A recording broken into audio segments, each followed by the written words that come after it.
지금 중국이 크게 들썩이고 있습니다.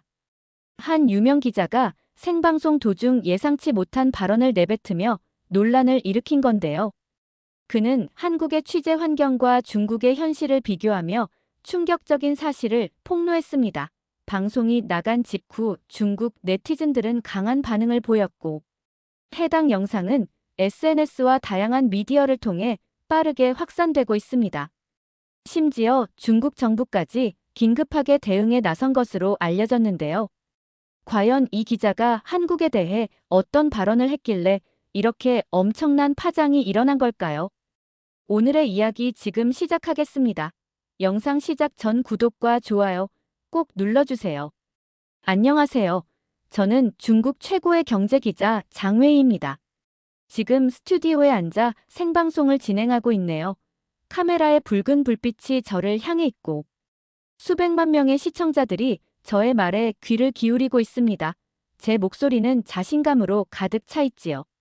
한국 경제가 몰락했다는 소식이 중국 전역에 퍼지고 있습니다. 한때 아시아의 호랑이라 불리던 나라가 이제는 쓰러져가는 모습을 보이고 있어요.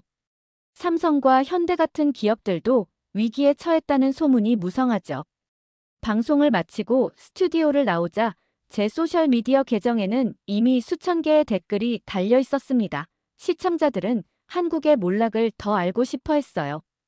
그때 저는 결심했습니다. 직접 한국에 가서 그 실상을 취재하기로 말이죠. 베이징 사무실로 돌아와 저는 서둘러 짐을 꾸렸습니다. 노트북, 카메라, 녹음기. 그리고 몇 벌의 정장을 가방에 넣었어요. 제 방송국 국장은 제 계획에 흥미로워했지요. 국장님 직접 가서 한국의 몰락한 모습을 취재하겠습니다. 제가 말했습니다. 좋은 생각이야. 장웨이 그곳의 실상을 파헤쳐서 우리 시청자들에게 보여주게. 국장님의 목소리에는 기대감이 묻어났어요. 비행기 탑승 전 저는 소셜미디어에 글을 올렸습니다. 한국의 실상을 파헤치겠다고요. 제 팔로워들은 열광했습니다. 댓글은 순식간에 1000개를 넘어섰어요. 여러분을 위해 진실을 밝히겠습니다. 라고 약속했지요.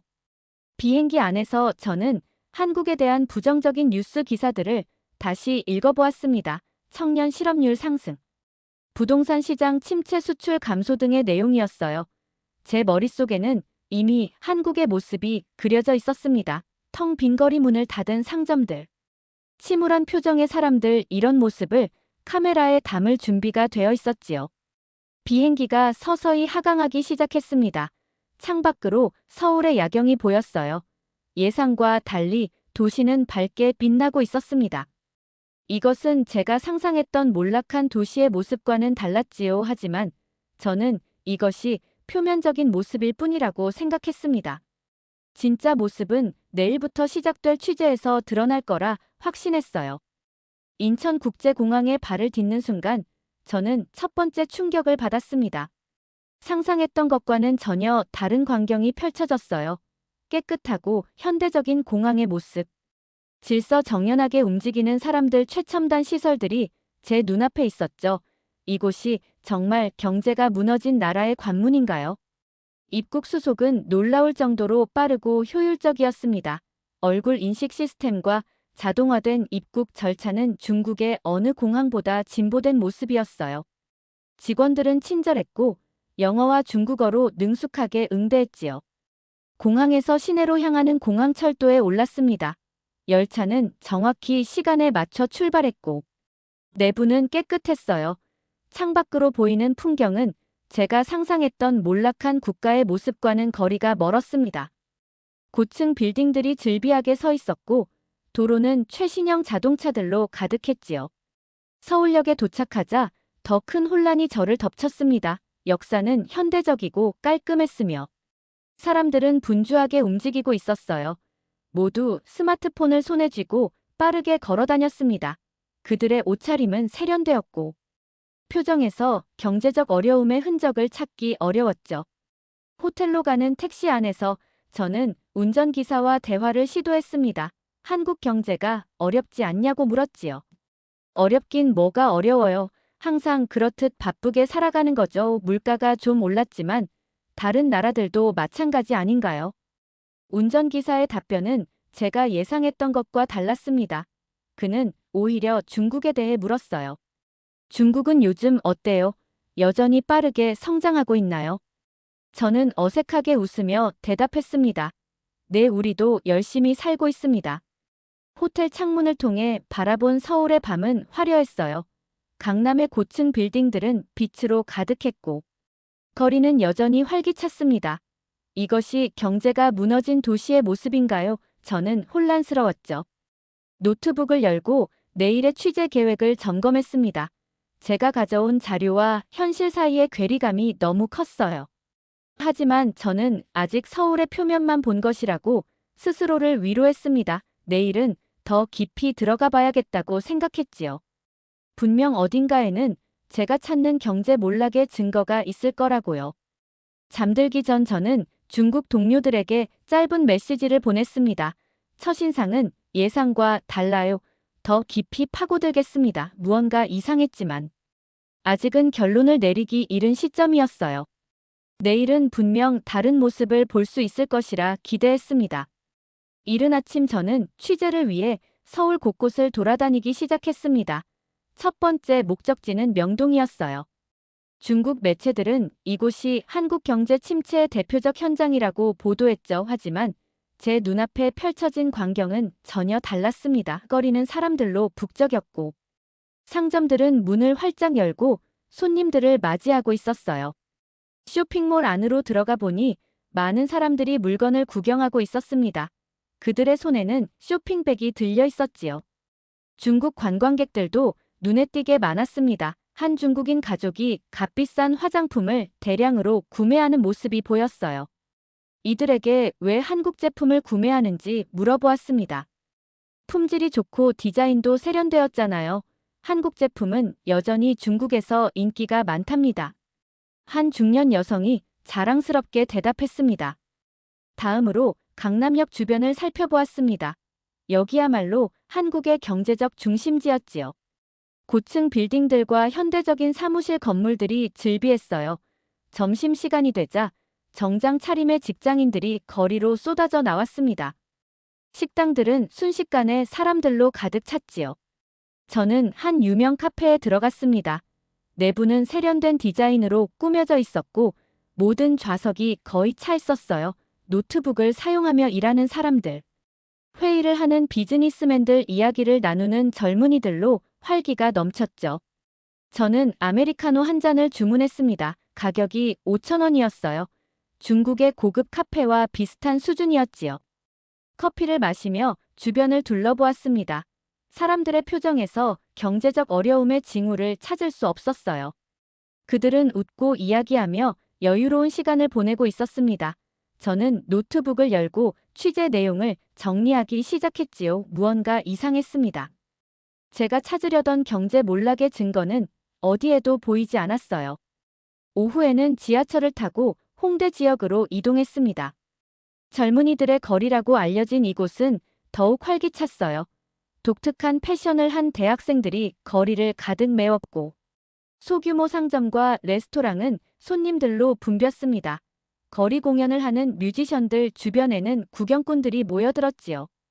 한 젊은 디자이너의 상점에 들어가 이야기를 나누었습니다. 경기가 어떠냐고 물었지요. 요즘 약간 주춤하긴 하지만 여전히 장사는 됩니다. 그녀가 대답했어요. 온라인 판매도 꾸준히 늘고 있고 해외 고객들도 많아졌어요.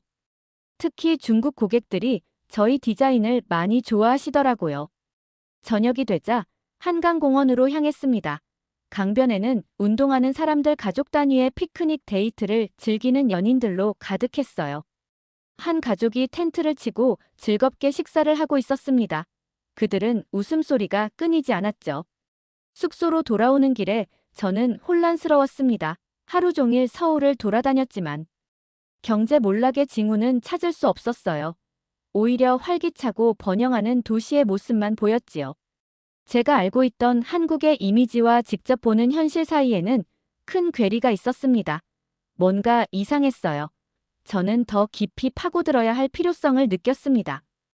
다음 날 아침 저는 삼성전자 본사를 방문하기로 했습니다. 취재 허가를 미리 받아놓은 상태였어요.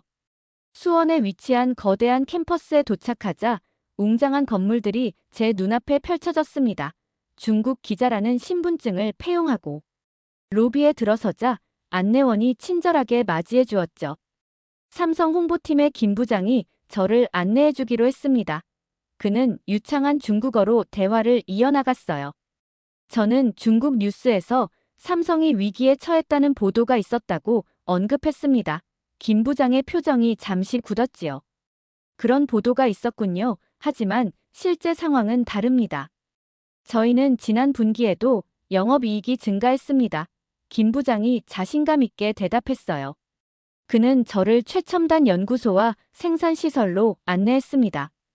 그곳에서 저는 놀라운 광경을 목격했어요. 수백 명의 엔지니어들이 미래 기술을 개발하고 있었고, 생산 라인은 쉴 새 없이 움직이고 있었습니다. 인공지능, 반도체, 차세대, 디스플레이 기술 모든 것이 최첨단이었지요. 특히 인상적이었던 것은 연구개발 부문이었습니다. 삼성은 매출의 상당 부분을 연구개발에 투자하고 있었어요. 젊은 연구원들이 혁신적인 제품을 개발하기 위해 열정적으로 일하고 있었습니다. 그들의 표정에서는 불안감이 아닌 열정과 자부심이 느껴졌지요. 회의실에서 저는 삼성의 글로벌 전략 담당 이사를 만났습니다. 그는 구체적인 수치와 함께 삼성의 경영 현황을 설명해 주었어요. 물론 글로벌 경쟁은 치열합니다. 특히 중국 기업들의 성장이 눈부시지요. 하지만 저희는 계속해서 혁신에 집중하고 있습니다.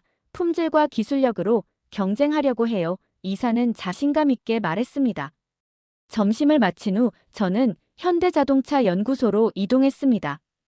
이곳 역시 활기찬 모습이었어요. 최신 전기차와 자율주행 기술을 개발하는 현장을 직접 볼 수 있었습니다. 글로벌 시장에서의 경쟁력 강화를 위해 끊임없이 노력하는 모습이 인상적이었지요. 연구소장은 저에게 현대차의 미래 비전을 열정적으로 설명했습니다. 전기차 시장에서 테슬라와 중국 업체들과의 경쟁은 치열하지만 기술력과 품질로 승부하겠다는 전략이었어요. 실제로 그들이 개발 중인 차세대 전기차 모델은 놀라울 정도로 혁신적이었습니다. 특히 배터리 기술에서 큰 진전이 있었지요. 두 기업을 방문한 후 저는 심각한 혼란에 빠졌습니다. 중국에서 보도된 한국 기업들의 위기는 어디에서도 찾아볼 수 없었어요. 오히려 그들은 글로벌 시장에서 여전히 강력한 경쟁력을 유지하고 있었습니다. 물론 도전과 어려움이 없지는 않았지만 그것은 몰락이나 위기와는 거리가 멀었지요. 호텔로 돌아오는 길에 저는 생각에 잠겼습니다. 제가 믿어왔던 것과 실제 현실 사이의 간극이 너무 컸어요. 한국 경제의 몰락이라는 기존 인식이 흔들리기 시작했습니다. 제가 찾으려 했던 것은 어쩌면 처음부터 존재하지 않았던 것인지도 모른다는 생각이 들었지요. 저는 혼란스러웠습니다. 기자로서 저는 진실을 추구해야 했지만 그 진실이 제가 알고 있던 것과 다르다면 어떻게 해야 할까요? 서울에서의 세 번째 날 아침이 밝았습니다. 호텔 레스토랑에서 아침 식사를 하며 오늘의 취재 계획을 검토했어요. 대기업들의 상황을 살펴본 후 이제는 일반 시민들의 생활을 조사해 보기로 했습니다. 경제가 정말 어렵다면 그것은 평범한 사람들의 삶에서 가장 먼저 드러날 테니까요. 지하철을 타고 이동하는 동안 저는 지갑을 확인하려 했습니다. 그런데 주머니가 비어 있었어요. 순간 심장이 멎는 것 같았습니다. 지갑과 함께 신분증, 카드, 현금 모두 사라졌지요. 더 큰 문제는 휴대폰도 함께 없어졌다는 사실이었습니다. 당황한 저는 어떻게 해야 할지 몰라 영무원에게 다가갔어요. 제 지갑과 휴대폰을 잃어버렸습니다. 어떻게 해야 할까요? 제가 불안한 목소리로 물었습니다. 영무원은 친절하게 분실물센터로 안내해 주었어요. 그곳에 도착하자 놀라운 일이 벌어졌습니다. 제 지갑과 휴대폰이 이미 접수되어 있었지요. 약 30분 전에 한 시민이 가져다 주었다고 했습니다. 더 놀라운 것은 지갑 안에 현금과 카드가 하나도 빠짐없이 그대로 있었다는 사실이었어요. 정말 감사합니다.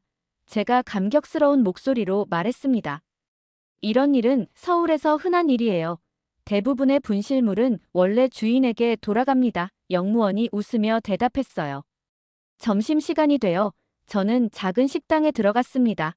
메뉴판을 살펴보던 저는 깜짝 놀랐어요. 가격이 생각보다 저렴했습니다. 10,000원이면 든든한 한 끼를 먹을 수 있었지요. 주문한 음식이 나왔을 때 그 양과 품질에 또 한 번 놀랐습니다. 푸짐하고 맛있는 식사였어요. 식사를 마치고 계산을 하려는데 직원이 다가왔습니다. 손님 음료수는 서비스입니다. 오늘은 저희 가게 개업 10주년이거든요. 그녀가 밝게 웃으며 말했습니다. 저는 감사의 인사를 전하고 나왔어요. 작은 친절이지만 마음이 따뜻해지는 경험이었습니다. 오후에는 시장을 방문했습니다. 소규모 상인들과 대화를 나누며 경제 상황을 물어보았어요. 일부는 어렵다고 했지만 대부분은 그럭저럭 지낸다고 대답했습니다.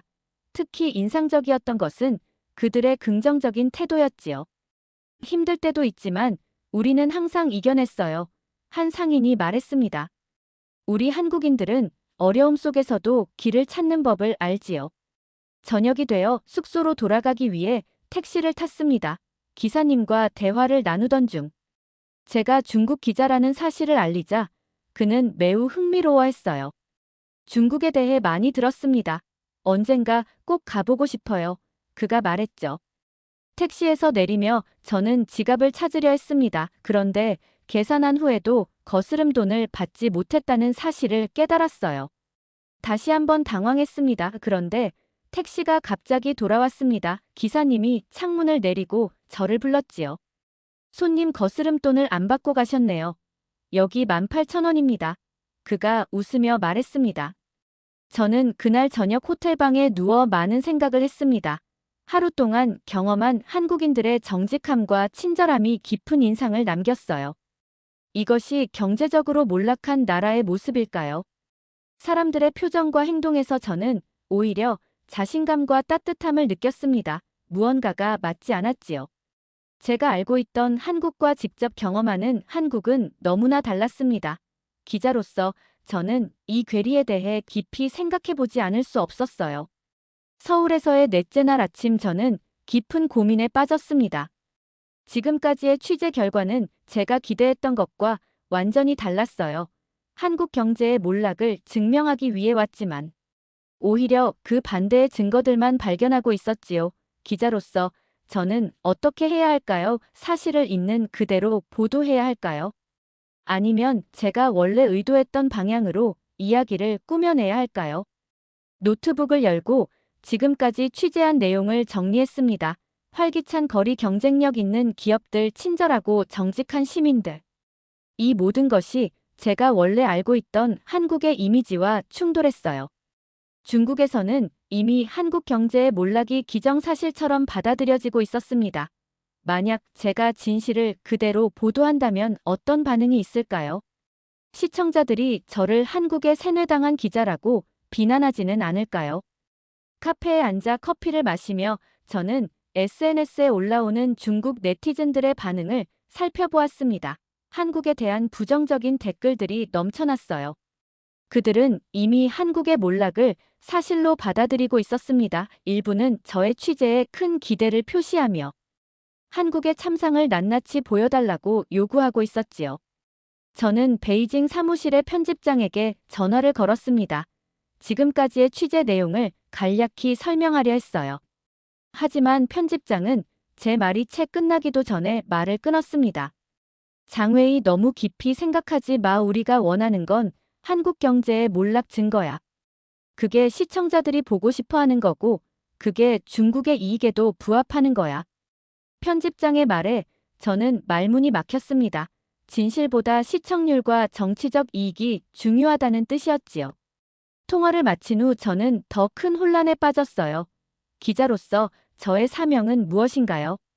진실을 알리는 것 아닌가요? 하지만 그 진실이 대중이 믿고 싶어 하는 것과 다르다면 어떻게 해야 할까요? 오후에 저는 서울대학교의 경제학 교수를 만났습니다. 그는 한국 경제의 현실에 대해 객관적인 시각을 제공해 주었어요. 한국 경제가 완벽하다고 말하긴 어렵습니다. 청년 실업 부동산 가격 상승, 양극화 같은 문제들이 있어요. 하지만 그것이 경제 몰락을 의미하지는 않습니다. 한국 기업들은 여전히 글로벌 시장에서 경쟁력을 유지하고 있고 국민들의 생활 수준도 높은 편이지요. 교수님이 침착하게 설명해 주셨습니다. 저녁 무렵 한강변을 걸으며 저는 계속해서 고민했습니다. 만약 제가 진실을 그대로 보도한다면 중국에서 어떤 반응이 있을까요? 시청자들은 실망할 것이고 회사는 제게 압박을 가할 거예요. 아마도 제 경력에도 큰 타격이 올 수 있을 것입니다. 하지만 거짓말을 한다면 저는 기자로서의 양심을 저버리는 것이지요. 호텔 방으로 돌아와 저는 창밖을 바라보았습니다. 서울의 밤 풍경이 아름다웠어요. 불빛들이 마치 별처럼 빛나고 있었습니다. 그때 저는 결심했지요. 어떤 결과가 오더라도 저는 진실을 말할 것입니다. 그것이 기자로서 제가 해야 할 일이에요. 한국에 대한 진실. 그리고 저 자신에 대한 진실 모두를 지켜야 합니다. 저는 노트북을 열고 방송 원고를 새로 작성하기 시작했습니다. 이번엔 편견이나 선입견 없이 제가 직접 보고 경험한 한국의 모습을 담았어요. 이것이 옳은 일인지 확신이 없었지만 저는 저의 양심을 따르기로 했습니다. 기자로서 그리고 한 사람으로서 저는 진실을 선택했습니다. 그 결과가 어떻든 간에 말이지요. 원고를 마무리하며 저는 깊은 숨을 내쉬었습니다. 내일 베이징으로 돌아가 이 원고로 방송을 할 것입니다. 어떤 결과가 기다리고 있을지 알 수 없지만 저는 제가 옳은 선택을 했다고 믿어요. 베이징 공항에 도착하자마자 저는 곧바로 방송국으로 향했습니다. 가슴이 두근거렸어요. 오늘 저는 시청자들에게 진실을 전할 것입니다. 한국에서 직접 보고 경험한 그대로의 모습을 말이죠. 택시 안에서 저는 원고를 다시 한번 검토했습니다. 더 이상 돌이킬 수 없다는 사실이 두렵기도 했지만 동시에 마음이 편안해졌어요.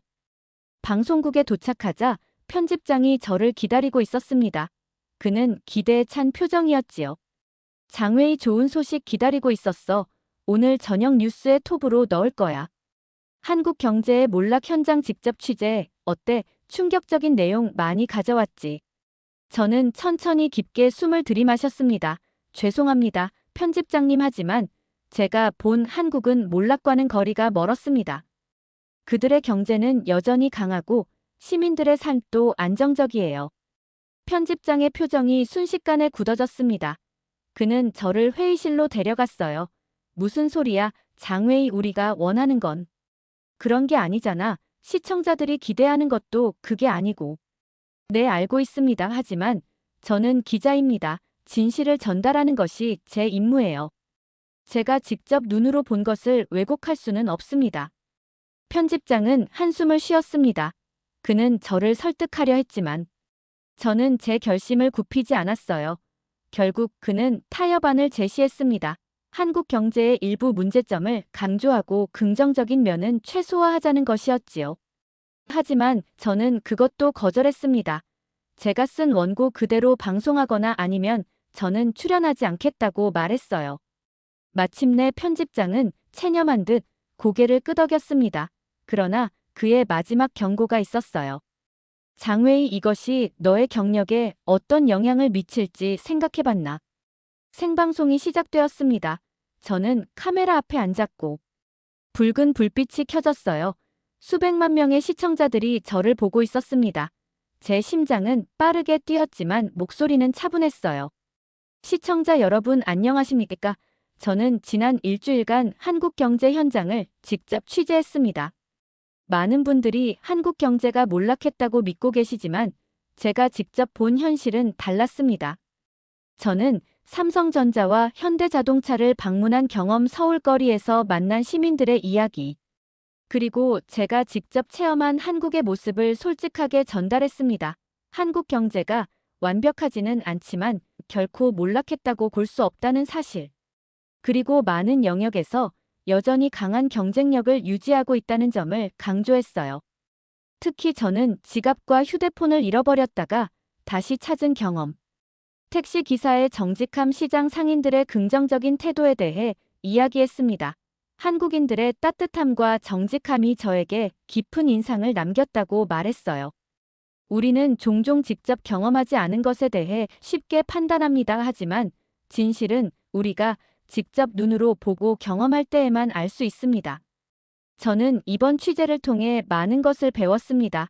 우리가 알고 있다고 생각하는 것이 항상 진실은 아니라는 사실을요. 제가 한국에서 본 것은 경제적 활력과 시민들의 긍정적인 에너지였습니다. 방송이 끝나자 스튜디오는 침묵에 휩싸였습니다. 모든 스태프들이 놀란 표정으로 저를 바라보았어요. 편집장은 얼굴이 붉어진 채 아무 말도 하지 않았습니다. 저는 조용히 마이크를 벗고 분장실로 향했지요. 분장실 문을 닫는 순간 저는 깊은 한숨을 내쉬었습니다. 무슨 일이 일어날지 알 수 없었어요. 하지만 제 마음은 이상하게도 평온했습니다. 처음으로 저는 진정한 기자로서 행동했다는 느낌이 들었지요. 그것이 어떤 결과를 가져오든 저는 후회하지 않을 것입니다.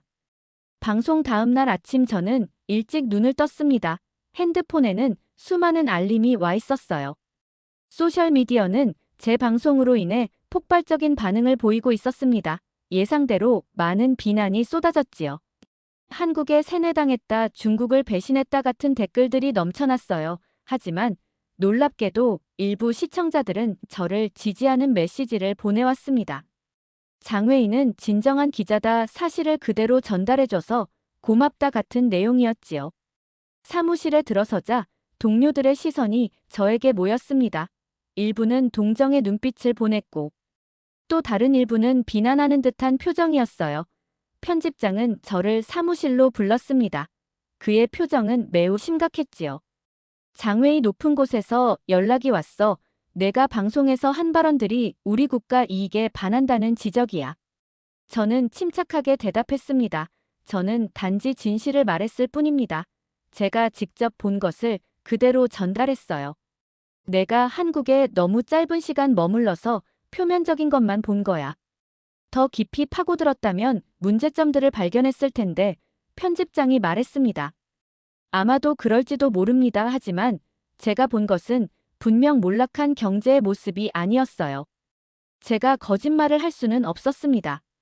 편집장은 한숨을 내쉬었습니다. 당분간 너는 현장 취재에서 물러나 있어야 할 것 같다. 사무실에서 기사 편집 업무를 맡아줘. 저는 고개를 끄덕였습니다. 제가 선택한 길의 대가를 치르는 것이니까요. 하지만 제 마음은 편안했습니다.